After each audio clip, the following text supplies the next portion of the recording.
Kamala, your statement is nothing more than a political spin to help you look better in your presidential campaign against Donald Trump. You have never walked a single day in our shoes. Our kids were murdered because of your administration.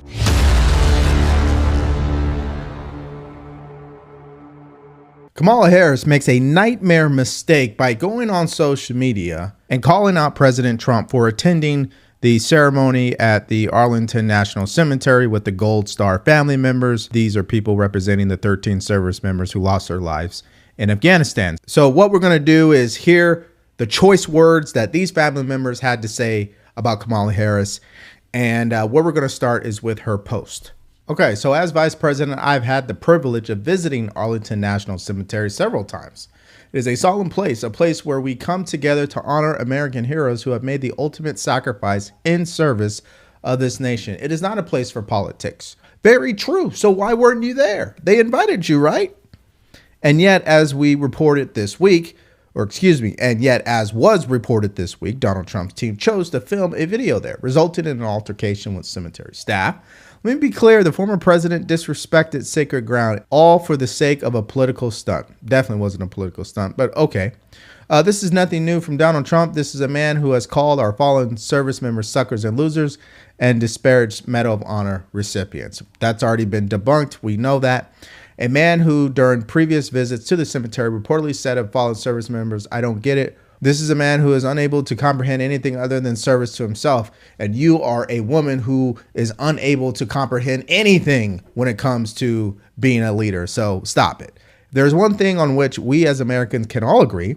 It is that our veterans, military families, and service members should be honored, never disparaged, and treated with nothing less than our highest respect and gratitude. So why haven't you called back the Golden Star families? Why haven't you met with them? Why haven't you sat with them? What's going on here? Why don't you back up what you're saying? And it is my belief that someone who cannot meet this simple sacred duty should never again stand behind the seal of the President of the United States of America. Okay, well, neither should you. I will always honor the service and sacrifice of all America's fallen heroes who have made the ultimate sacrifice on behalf of our beloved nation and our cherished freedoms. I mourn them and salute them, and I will never politicize them. Right. You don't politicize them, and you definitely ignore them, right? Like, look how many views it got on X. 31 million views. Not because the post was good, but because of the amount of backlash the post is getting.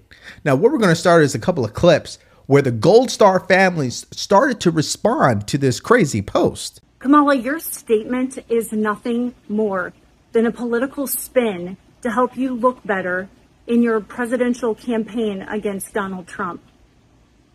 You have never walked a single day in our shoes.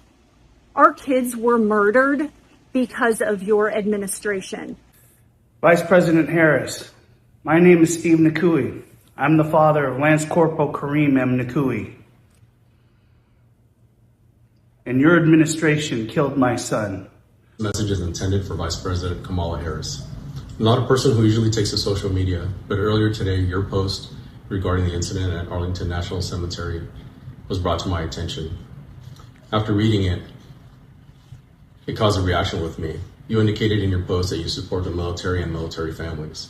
I, for one, have not seen that support. It's been 3 years since my son was killed in action, and myself, my family, and other Gold Star families have not seen any support from you or your administration.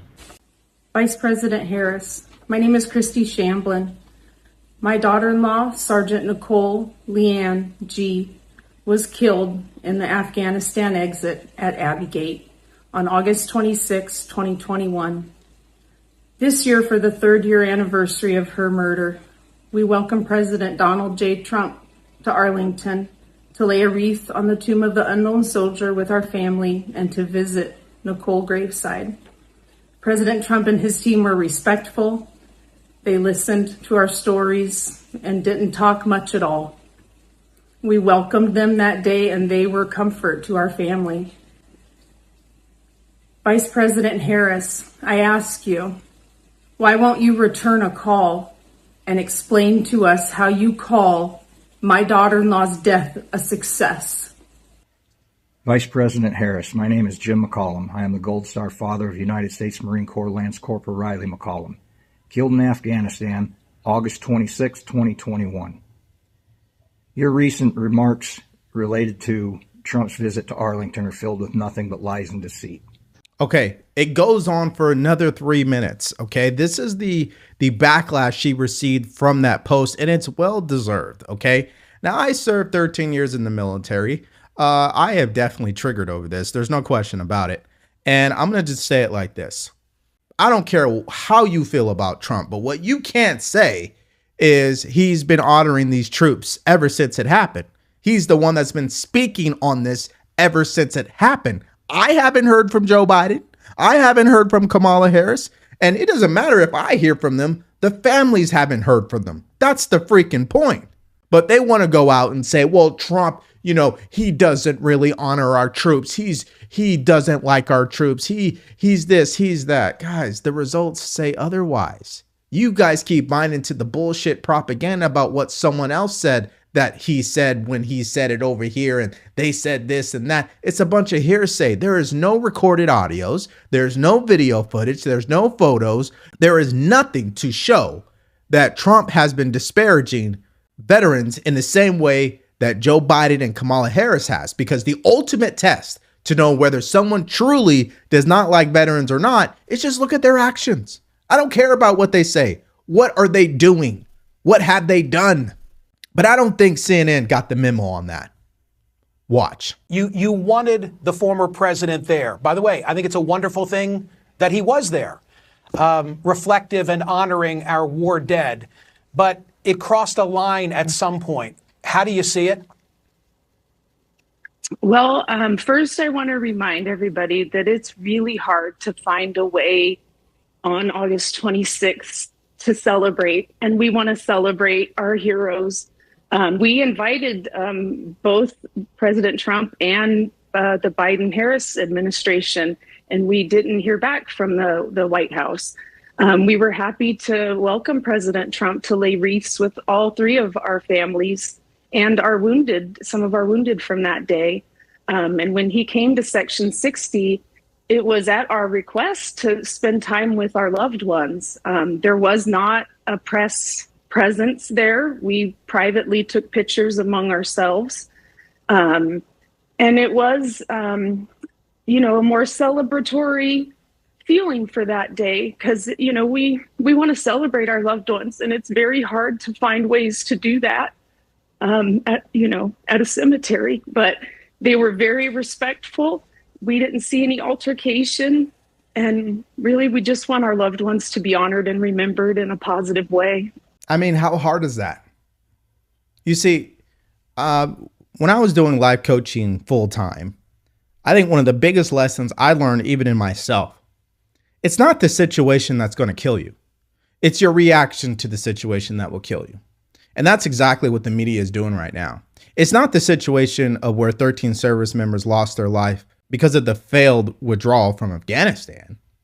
It's the media's reaction to the fact that Trump is the only person under the current administration in the last 3.5 years to actually go and honor these service members. And for them, because they have Trump derangement syndrome, it makes them sick. So it's their reaction that is so delusional, disrespectful, and sick, especially when it comes to these families. So I hear and respect all of that. At the same time, I have to say he should not have used the video that was recorded in TikTok for a campaign purpose. Can we agree on that? I'm not on TikTok, so I don't know what it is. But there's no political campaigning that. I apologize. I know you don't like it when we have to stop the video. Just look at this. Oh my God. Look at this guy's face. Zero remorse, zero empathy. He didn't even laugh when she said that, right? She's the one with the pain, and she found a moment to laugh. And this guy's like, oh, come on, I'm trying to get this clip. I want to nail President Trump. I want to nail him. Just a selfish dude, right? Like, he's the type of guy. I'm not even going to say. Let's just push play. Was done at Section 60 that day. Right. It was a respectful And time. I'm showing what was put on TikTok so that the audience can see it. And I recognize you might not be able to see it. We didn't lose one person in 18 months, says the narration. And then they took over that disaster, the leaving of Afghanistan. We lost 13 great people. I mean, it's got a message of saying, I did right by our soldiers, and Biden and Harris did not. I mean, up until that point, I get it. It's great that he's there. Family members want pictures. Terrific. Take the pictures. Do whatever the family members want. But he shouldn't have put it on TikTok for a political purpose. Why are you talking to her about that? That's what I don't understand. Like, someone should take him in a back room and just slap him. Because it's like, if you want to have that debate or argument, why are you talking to her? Why don't you invite Trump campaign advisor on and confront them about it? Why are you pressing her on that? She has nothing to do with that. I don't understand his angle. Well, I just have to go back to, we really just want our kids to be remembered and honored. And it's unfortunate that we can't get that, in other ways. So we support President Trump, and he's supported us. Look at it. A final question, if I might. Do you worry that the legitimate issue of the way in which we left Afghanistan and the circumstances 3 years ago at Abbey Gate now sort of diminishes as an issue, because when people think of Afghanistan, the withdrawal, it'll be the controversy over Arlington instead of a very appropriate focus on the death of those 13? Final thought on that?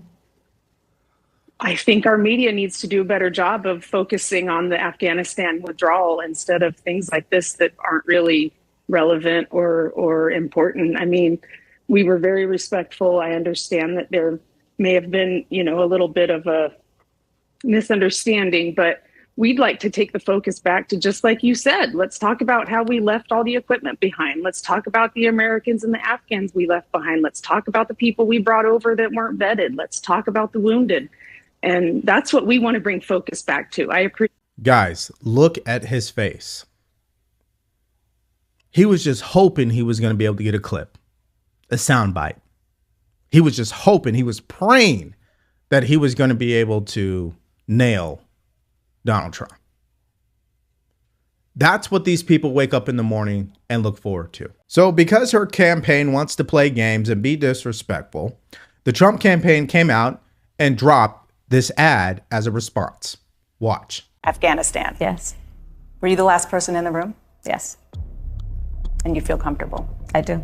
She agreed with his decision-making 100%. That decision was to pull all of our military out first, to close down Bagram Air Base, to leave Americans behind. Kamala Harris has touted her role on Afghanistan policy. Now she owns it too. On the issue of Afghanistan, we have seen a successful drawdown of the embassy, and thankfully, without any American casualties. Our highest priority right now is evacuating American citizens. We have made significant progress in that regard. It is a dangerous and difficult mission, but it must be seen through, and we intend to see it through as best as we can. What happened? What was the exit strategy? When you were that last person in the room, what was told, okay, worst case scenario, if this happens and our Americans are trapped, what is our plan? I don't understand why anyone hasn't been fired or relieved of duty. I don't understand that. I don't understand why there wasn't a committee assigned to investigate this. And you know what? I think Republicans and Democrats, they own this too. I don't think it's just Kamala Harris and Joe Biden. They all own it. It's the government. And so, listen, it's really hard doing this video because there's so much I want to say, but I'm not going to spend hours going on and on and on. But I'll leave you with this final point. It's just one. Some commander-in-chief who can't personally call each of these family members and just go through that process with them. Some commander-in-chief. And then the one who wants to be commander-in-chief, wouldn't it be a great idea to do that so you separate yourself from this terrible president right now in Joe Biden? I mean, there's so many ways I would think that this would bode well for her because she needs to be her own person. She's not right now. So that's my opinion. That's my mindset. Obviously, we thank these service members for their sacrifice, and we send our hearts out to these family members, and we send a bunch of FUs to CNN and everybody that was involved in this that is responsible. So I want to hear what your thoughts are and more in the comment section below. Thank you for checking out the video today. Stay grateful, stay focused, and stay true. Peace.